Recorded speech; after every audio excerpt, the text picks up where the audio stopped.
Live India 24/7 news. एक बार फिर से आपका स्वागत है हमारे चैनल में। आज हम आपको बताने वाले हैं कि आज से बदल गए हैं bank, LPG, Google, income tax समेत ये सारे नियम। तो आखिर कौन से वो नियम हैं जो 1 जून से बदल दिए गए हैं, तो बताते हैं उसके बारे में आपको देते हैं पूरी जानकारी। तो ले चलते हैं सीधे खबर की तरफ। 1 जून की तारीख कई मायनों में खास है। आज से बैंक, इनकम टैक्स, गूगल से जुड़े कई तरह के नियम बदल रहे हैं। खासकर bank of Baroda, Canara bank और सिंडिकेट बैंक से जुड़े ग्राहकों के लिए महीना अहम है। वहीं एलपीजी रसोई सिलेंडर के नए दाम भी जारी हो सकते हैं। तो जून का ये महीना और भी कई मायनों में खास बदलावों से भरा हुआ है। 1 जून से बैंक ऑफ बड़ौदा ग्राहकों के लिए चेक में पेमेंट करने से संबंधित बदलाव सामने आए हैं। वहीं कैनरा बैंक और सिंडिकेट बैंक के ग्राहकों के लिए आईएफएससी कोड भी इसी महीने बदलने वाला है। जी हाँ, 1 जून से बदलेगा चेक से पेमेंट का तरीका। तो मैं आपको बता दें कि बैंक ऑफ बड़ौदा ग्राहकों के लिए चेक से पेमेंट करने का तरीका बदलने वाला है। दरअसल धोखाधड़ी का शिकार होने से बचाने के लिए बैंक ने ग्राहकों के लिए पॉजिटिव पे कंफर्मेशन जरूरी कर दिया है। जी, पॉजिटिव पे सिस्टम एक प्रकार से फ्रॉड पकड़ने वाला टूल है। बैंक के अधिकारी के मुताबिक ग्राहकों को 2 लाख रुपया से ज्यादा के बैंक चेक जारी करते समय पॉजिटिव पे सिस्टम के तहत चेक के डिटेल को रिकन्फर्म करना होगा। इस नई व्यवस्था के तहत जब कोई ग्राहक चेक जारी करेगा तो उन्हें अपने बैंक की पूरी डिटेल देनी होगी। चेक से भुगतान करने से पहले इन डिटेल को बैंक कर्मी क्रॉस चेक करेगा। अगर सब कुछ सही है तो पेमेंट हो जाएगा, लेकिन इसमें कोई गड़बड़ी पाई जाती है तो बैंक कर्मी उस चेक को रिजेक्ट कर देगा। जी, इनकम टैक्स की वेबसाइट काम नहीं करेगी। जी, इनकम टैक्स रिटर्न की डेट भले ही बढ़ा दी गई हो, लेकिन लोग समय से पहले ई फाइलिंग करना चाहते हैं। जी हाँ, हालांकि आप भी सोच रहे होंगे कि आपको 6 दिन रुकना होगा। इनकम टैक्स डिपार्टमेंट के मुताबिक 1 जून 2021 से लेकर 6 जून 2021 तक विभाग की ई फाइलिंग सर्विस काम नहीं करेगी। टैक्स पेयर की सुविधाओं को ध्यान में रखते हुए इनकम टैक्स ई फाइलिंग का नया पोर्टल लॉन्च करा जा रहा है। यह पोर्टल पिछली वेबसाइट से ज्यादा सुविधाजनक होगा।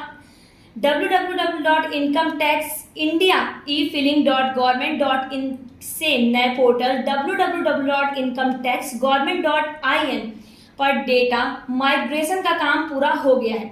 7 जून को नया पोर्टल लॉन्च होने जा रहा है। तो अब बात करते हैं रसोई सिलेंडर की।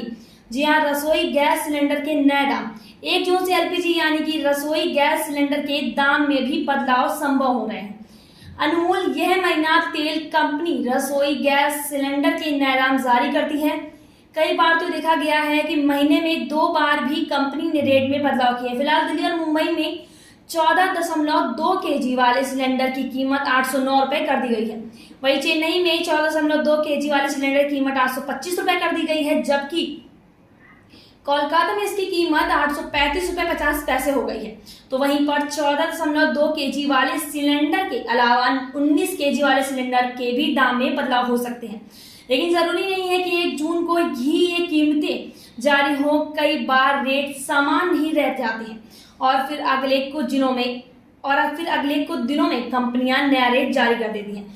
अब बात करते हैं सिंडिकेट बैंक के बदलाव की। जी हाँ, सिंडिकेट बैंक का कैनरा बैंक में विलय किया जा चुका है। कैनरा बैंक की वेबसाइट पर दर्ज जानकारी के मुताबिक 1 जुलाई से सिंडिकेट बैंक का आईएफएससी कोड बदला जा रहा है।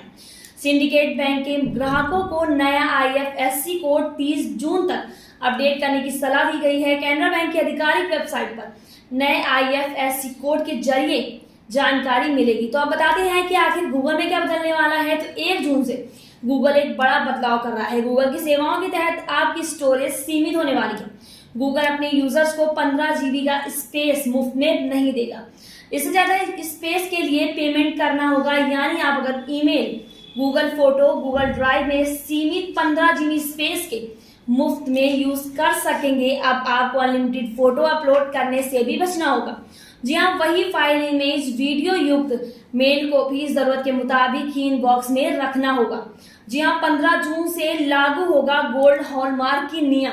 केंद्र सरकार 15 जून से गोल्ड हॉलमार्क के नियम लागू करने वाला है। इसके बाद देश में सिर्फ हॉलमार्क वाली ज्वेलरी ही बिकेंगी। इसे इस साल जनवरी में लागू होना था, लेकिन कोरोना की वजह से तारीख बढ़कर 1 जून कर दी गई है। फिर से इसे बढ़ाकर 15 जून कर दिया गया है। तो अब बात करते हैं स्मॉल सेविंग स्कीम की ब्याज की दर में बदलाव की। तो वहीं पर केवीपी पीपीएफ और एनएससी और सुकन्या समृद्धि जैसी स्मॉल सेविंग स्कीम की ब्याज दरों में भी इसी महीने बदलाव होने जा रहा है। सरकार की ओर से हर 3 महीने पर स्मॉल सेविंग स्कीम की नई ब्याज दरें लागू की जाएंगी। विधि 31 मार्च के वित्तीय वर्ष 2020 से 2021 की अंतिम तिमाही खत्म होने पर पुराने से घटकर नई ब्याज दरें जारी की जा रही हैं, जिसे 24 घंटे के भीतर वापस दे दिया जाएगा। तो कई बार पहले भी ऐसा हो चुका है कि पुरानी ब्याज दर ही रिवाइज कर दी जाए। तो अब 30 जून को फिर से नई ब्याज दरें लागू हो जाएंगी। तो यदि लेटेस्ट खबर इसी तरह की खबरों के लिए बने रहिए हमारे साथ और देखते रहिए लाइव इंडिया 24x7 न्यूज। धन्यवाद।